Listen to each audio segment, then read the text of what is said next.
Okay, Pak ಸೇನಾ ವಾಹನದ ಮೇಲೆ ಬಲೂಚಿಗಳು ದಾಳಿ ನಡೆಸಿದ್ದಾರೆ.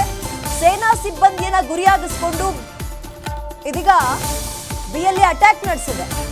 ಸೇನಾ ಸಿಬ್ಬಂದಿಯನ್ನ ಗುರಿಯಾಗಿಸಿಕೊಂಡು ಬಲೂಚಿಸ್ತಾನ ಲಿಬರೇಷನ್ ಆರ್ಮಿಯಿಂದ ದಾಳಿ ನಡೆಸಿದ್ದಾರೆ. ಭಯಾನಕ ದಾಳಿಯಲ್ಲಿ 10ಕ್ಕೂ ಹೆಚ್ಚು ಜನರಿಗೆ ಗಂಭೀರ ಗಾಯಗಳಾಗಿದೆ ಅನ್ನುವಂತಹ ಮಾಹಿತಿ ಸಿಗ್ತಾ ಇದೆ. ಆ ಬಸ್ನ ಚಿತ್ರಣವನ್ನ ಗಮನಿಸ್ತಾ ಇದ್ದೀರಾ. ಸುಧಾರಿತ ಐಇಡಿ ಬಳಸಿ ಸೇನಾ ವಾಹನದ ಮೇಲೆ ದಾಳಿ ನಡೆಸಿದ್ದಾರೆ. ಭಯಾನಕ ದಾಳಿಯಲ್ಲಿ 10ಕ್ಕೂ ಹೆಚ್ಚು ಜನರಿಗೆ ಗಾಯವಾಗಿದೆ. ಆ ವೆಹಿಕಲ್ನ ಪರಿಸ್ಥಿತಿ ನೋಡಿ ನೀವು ಹೇಗಾಗಿದೆ ಅಂತ. ಹಾಗಾದ್ರೆ ಅದರೊಳಗಿದ್ದವರಂತಹ ಅಂದ್ರೆ ಅದರೊಳಗಿದ್ದಂಥವರ ಪರಿಸ್ಥಿತಿ ಇನ್ನೇನಾಗಿರ್ಬೇಡ. ಸುಧಾರಿತ ಐಇಡಿಯನ್ನು ಬಳಸಿ ದಾಳಿ ನಡೆಸಿದ್ದಾರೆ ಅನ್ನುವಂತಹ ಮಾಹಿತಿ. ಮೊನ್ನೆ ತನಕ ಟ್ರೈನ್ ಹೈಜಾಕ್ ಬಗ್ಗೆ ಸುದ್ದಿಯನ್ನ ಕೇಳ್ತಾ ಇದ್ವಿ. ಅದ್ರ ಬೆನ್ನಲ್ಲೇ ಮತ್ತೊಂದು ಅವಘಡ. ಭಯಾನಕ ದಾಳಿಯಲ್ಲಿ 10ಕ್ಕೂ ಹೆಚ್ಚು ಜನರಿಗೆ ಗಾಯಗಳಾಗಿದೆ, ಸಾವನ್ನಪ್ಪಿದ್ದಾರೆ. ಬಲೂಚಿಸ್ತಾನದ ನೌಷ್ಕಿ ಜಿಲ್ಲೆಯಲ್ಲಿ ಬಿಎಲ್ಎ ನಡೆಸಿರುವಂತಹ ಅಟ್ಯಾಕ್ ಇದು. ಈ ಅಟ್ಯಾಕ್ಗೆ ಇವರು ಸುಧಾರಿತ ಐಇಡಿಯನ್ನು ಬಳಸಿದ್ದಾರೆ. 10ಕ್ಕೂ ಹೆಚ್ಚು ಜನರಿಗೆ ಗಾಯಗಳಾಗಿದೆ ಈ ಭಯಾನಕ ದಾಳಿಯಲ್ಲಿ.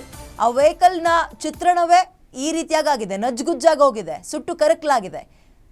ಇನ್ನು ಒಳಗಿದ್ದಂಥವರ ಪರಿಸ್ಥಿತಿ ಕೂಡ ಗಂಭೀರ ಅನ್ನುವಂತಹ ಮಾಹಿತಿ ಸದ್ಯ ಸಿಗ್ತಾ ಇದೆ. ಸುಧಾರಿತ ಐಇಡಿಯನ್ನು ಬಳಸಿ ಸೇನಾ ವಾಹನದ ಮೇಲೆ ದಾಳಿಯನ್ನ ನಡೆಸಿದ್ದಾರೆ.